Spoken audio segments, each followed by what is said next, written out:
Rajiv Gandhi Khel Ratna पुरस्कारावर combine, राज्यसेवा, मुख्य आणि युपीएससीच्या परीक्षेत पण येतोय. काहीतरी तर कारण असेल. 1857च्या उठावावर एखादा गव्हर्नर जनरल उत्तर देतोय म्हणजे एखाद्या योजनेला कशा प्रकारचे ते नाव देतात हे तुम्हाला माहिती आहे. अशा वेळेला मित्रांनो एक गोष्ट लक्षात ठेवा. चलिए शुरू करते हैं. अभी मजा आएगा ना भिड़ो. सर्व भावी ऑफिसर्सचं स्वागत आहे आजच्या 15 ऑक्टोबर 2025 बुधवारच्या पीवायक्यू सॉल्व्हिंग सेशन मध्ये, जिथे आपण सोमवार, बुधवार, शुक्रवार रोज सकाळी 6 वाजता पीवायक्यू प्रश्नांचा सराव करत असतो. इथे आपण पीवायक्यू पाहता पाहता इथे आपण अभ्यासासोबत लॉजिक आणि काही ट्रिक सुद्धा वापरण्याचा प्रयत्न करतो. त्याचप्रमाणे काही प्रश्न पीवायक्यूच्या स्वरूपात लक्षात येते की प्रश्न रिपीट होतात.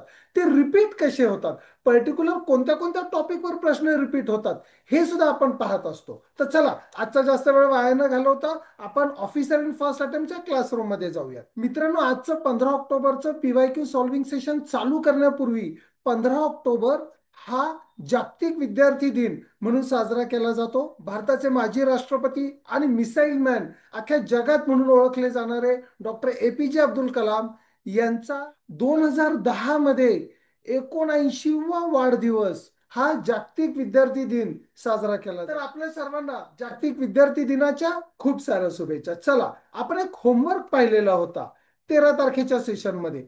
होमवर्क जॉग्रफीच्या संदर्भात होता आणि तो राज्यसेवा पूर्व 2021 ला आलेला होता. एन्व्हायरमेंटच्या संदर्भातली एक सिंपल कन्सेप्ट होती: बायोस्फियर, लिथोस्फियर, हायड्रोस्फियर आणि ऍटमॉस्फियर. मित्रांनो, एन्व्हायरमेंट मधली एकदम सोपी कन्सेप्ट आहे. बघा, इथे समोर दिसत आहे, हा आहे पृथ्वीचा पृष्ठभाग. ओके. आणि ऍटमॉस्फियर म्हणजे पृष्ठभागापासून आपण जसे जसे वर जातो त्याला ऍटमॉस्फियर म्हणतात. त्यानंतर जे जलावरण असतं, जिथं पाण्याचा प्रदेश असतो, त्याला सगळ्यांना हायड्रोस्फियर असं म्हणतात. जमिनीच्या खाली जो खडकाळ भाग असतो त्याला लिथोस्फियर म्हणतात.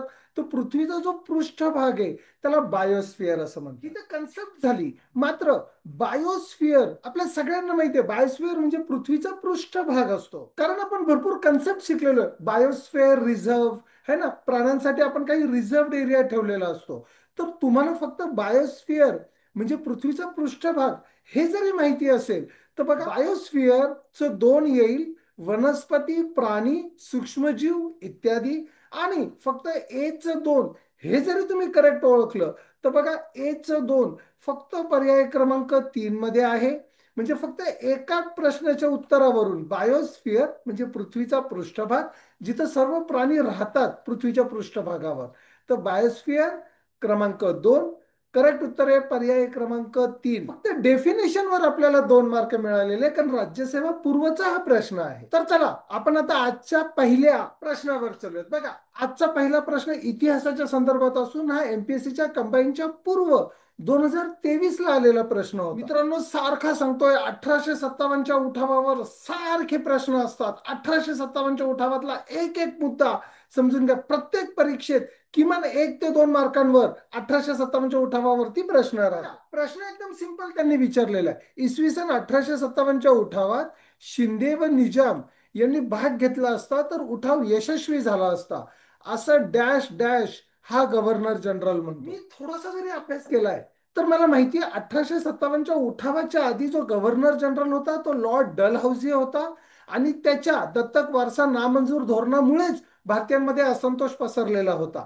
त्याचप्रमाणे लॉर्ड माउंटबॅटन हा भारत स्वतंत्र होतानाच्या वेळेला गव्हर्नर जनरल होता. म्हणजे 1947, 48, 49च्या दरम्यान मध्ये. म्हणजे पहा, पर्याय क्रमांक 1 व 3 इथेच कमी झाले. 1857च्या उठावावर एखादा गव्हर्नर जनरल उत्तर देतो म्हणजे तोच त्यावेळेला गव्हर्नर जनरल आहे. आणि 1857च्या उठावाच्या वेळेला लॉर्ड कॅनिंग हा गव्हर्नर जनरल होता. म्हणजे 101% पर्याय क्रमांक 4 हे त्याचं करेक्ट उत्तर आहे.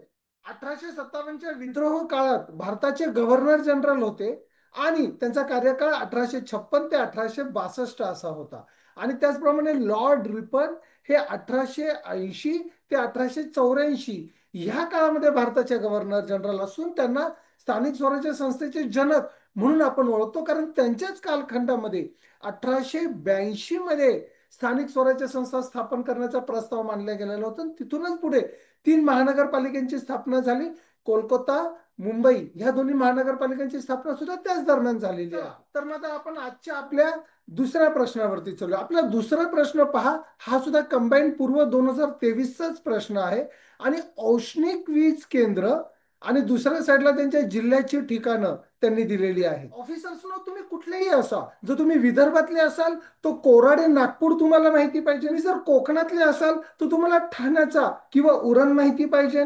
जर तुम्ही नॉर्थ महाराष्ट्रातले असाल तर तुम्हाला नाशिक माहिती पाहिजे. म्हणजे तुम्ही कुठल्याही विभागातले असाल आणि जर तुम्हाला एक जरी माहिती असेल तरी तुम्ही योग्य उत्तरापर्यंत पोहोचू शकता. बघा, चंद्रपूरमध्ये बल्लारपूर, ठीक आहे, ठाण्यामध्ये उरण, त्याचप्रमाणे नाशिकला एकलहरे, मुंबई उपनगरमध्ये तुर्भे आणि जळगाव मध्ये फेकरी. म्हणजे पहा, कोणतं पण एक, समजा जळगाव तर डी फेकरी, तर बघा डी ला 3 फक्त पर्याय क्रमांक 4 मध्ये आहे. त्याचप्रमाणे बघा तुम्ही उरण, आपल्याला सगळ्यांना माहिती आहे मुंबईमध्ये आहे, रेल्वे स्टेशन सुद्धा आहे. तर बघा सी च एक ठाणे, बघा सी च एक ठाणे, पर्याय क्रमांक 4. कोणतेही एक जरी औष्णिक विद्युत केंद्र जर तुम्हाला माहिती असतं, या कंबाईनच्या परीक्षेतला 1 मार्क तुमचा फिक्स झाला असता. चला तर मग आपण आजच्या तिसऱ्या प्रश्नावर येऊ. बघा, आपला आजचा तिसरा प्रश्न हा राज्यसेवा पूर्व 2019चा प्रश्न असून जरी अभ्यास कमी आहे तरी तुम्ही लॉजिकवर देऊ शकत होतात. पहा कसा प्रश्न आहे. वाहणाऱ्या वाऱ्याचा योग्य पर्याय निवडा. म्हणजे हे वारे कोणते आहेत हे आपल्याला ओळखायचं आहे.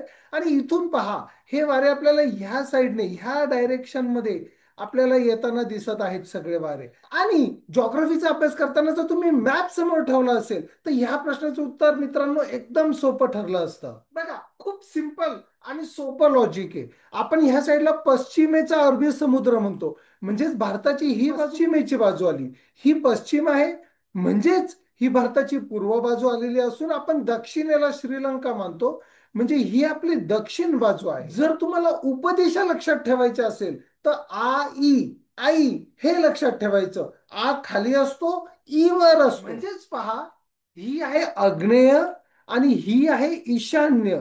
आई तुम्हाला लक्षात ठेवायचं आहे. किंवा काही जण त्याला आईवा, आम्ही आम्ही अभ्यास करायचो त्यावेळेला आम्ही आईवा सुद्धा लक्षात ठेवायचो बऱ्याच वेळेस. तर बघा, आईवा म्हणजे इथून हे वारे वाहत आहेत, हे ईशान्य दिशेकडून वारे वाहत आहेत. म्हणजेच पर्याय क्रमांक ब, ईशान्य मान्सून वारे, हे याचं करेक्ट उत्तर आहे. फक्त तुम्हाला दिशा माहिती असत्या तर हा राज्यसेवेतला प्रश्न असल्यामुळे तुम्हाला आरामशीर 2 मार्क मिळाले असते. मित्रांनो, पुढचा आपला चौथा प्रश्न हा इकॉनॉमिक्सच्या संदर्भातला असून प्रत्येक परीक्षांमध्ये तो सारखा सारखा रिपीट होतो आहे. बघा, कंबाईनच्या पूर्व 2023, राज्यसेवा पूर्व आणि युपीएससीच्या पूर्वाला सुद्धा 12व्या वित्त आयोगावर प्रश्न आलेला होता. बघा, प्रश्न एकदम सिंपल आहे, थोडस समजून घ्यायचंय.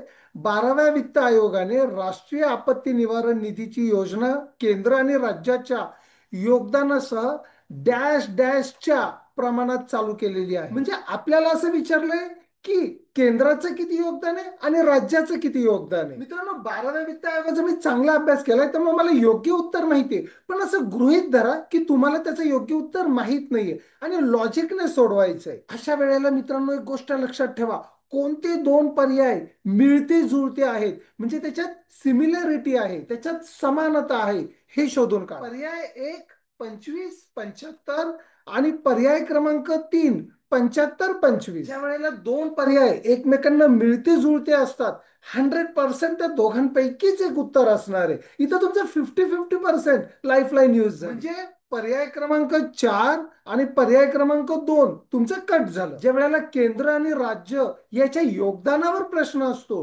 त्यावेळेला केंद्राचं योगदान नेहमी जास्त असतं आणि राज्याचं योगदान खूप कमी असतं. सिमिलॅरिटी, समानता ह्या मुद्द्याचा वापर करून आपण योगदानावर गेलो तर 25 75 आणि 75 25, 100% पर्याय क्रमांक 3 बरोबर आहे. कारण केंद्राचं 75% आणि राज्याचं 25%, राज्याचं योगदान नेहमी कमी असतं. 12व्या वित्त आयोगाची डिटेल सॉल्विंग शीट मधून घेऊन टाका. चला आपण आता आपल्या आजच्या 5व्या आणि शेवटच्या प्रश्नावर येऊयात. बघा, आपला 5वा प्रश्न आहे. 2020 मधील लॉकडाऊन दरम्यान कृषी व शेतकरी कल्याण मंत्रालयाने कृषी उत्पादनांच्या सुलभ वाहतुकीसाठी मोबाईल ऍप्लिकेशन सुरू झाले.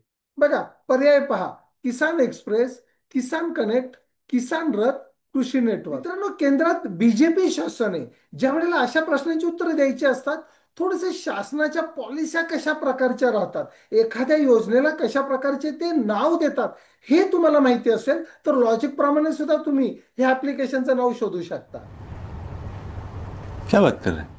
बीजेपी आदरणीय पंतप्रधान श्री नरेंद्र मोदी यांनी कोणत्याही योजनेला इंग्रजी नाव दिलेलं नाही, प्रत्येक योजनेचं नाव हिंदीमध्ये दिलेलं आहे. म्हणजे पहा, मी लॉजिकवर एक्सप्रेस, कनेक्ट, रथ आणि नेटवर्क. मित्रांनो, याचं जे करेक्ट उत्तर आहे ते किसान रथ, कारण बीजेपी कधीही इंग्लिश नाव देणार नाही. सॉल्विंग शीट मध्ये तुम्हाला सगळी डिटेल मिळून जाईल. चला आपण आता आपल्या आजच्या होमवर्क कडे जाऊ. मित्रांनो, होमवर्क आहे ज्याचं उत्तर तुम्हाला 17 ऑक्टोबर पर्यंत खाली कमेंट करायची आहे. पहा, खालीलपैकी कोणाला राजीव गांधी खेल रत्न पुरस्कार 2020 ने सन्मानित करण्यात आलेला आहे? सचिन तेंडुलकर, महेंद्र सिंग धोनी, विराट कोहली, रोहित शर्मा. मित्रांनो, हा होमवर्क आहे, पण राजीव गांधी खेलरत्न पुरस्कारावर कंबाईन, राज्यसेवा, मुख्य आणि युपीएससीच्या परीक्षेत पण येतोय. काहीतरी तर कारण असेल. ते कारण समजून घ्यायचं असेल तर तुम्हाला परवापर्यंत थांबावं लागेल. 17 ऑक्टोबरच्या सेशन मध्ये मी तेही सांगतो का बरं राजीव गांधी खेलरत्न पुरस्कारावर रेग्युलर प्रश्न येत आहेत. तर चला आपण आता ऑफिसर इन फर्स्ट अटेम्प्टच्या लायब्ररीमध्ये जाऊ. मला विश्वास आहे मित्रांनो, आजचं 15 ऑक्टोबरचं सेशन तुम्हाला आवडलेलंच असेल. जर तुमच्या काही शंका असतील लॉजिक बद्दल, टिप्सच्या संदर्भात, तर खाली कमेंट करायला विसरू नका. कधीही कोणत्याही प्रकारची नशा तुम्हीही करू नका आणि तुमच्या मित्रमंडळींना सुद्धा नशा करण्यापासून तुम्हाला रोखायचं आहे. अजूनपर्यंत जर तुम्ही ऑफिसर इन फर्स्ट अटेम्प्टला सबस्क्राईब केलेलं नसेल, बरोबर माझ्या खाली तुम्हाला सबस्क्राईबचं बटन देतो, पहिलं ऑफिसर इन फर्स्ट अटेम्प्ट चॅनलला सबस्क्राईब करा. ऑक्टोबर महिन्याचे काही जुने सेशन माझ्या दोन्ही बाजूला देत असून जुन्या सेशनची लिस्ट मी वरती देत आहे. तर चला आपण आता 17 ऑक्टोबरच्या सेशन पर्यंत भेटूयात. तोपर्यंत स्वतःची काळजी घ्या, स्वस्थ रहा. नमस्कार.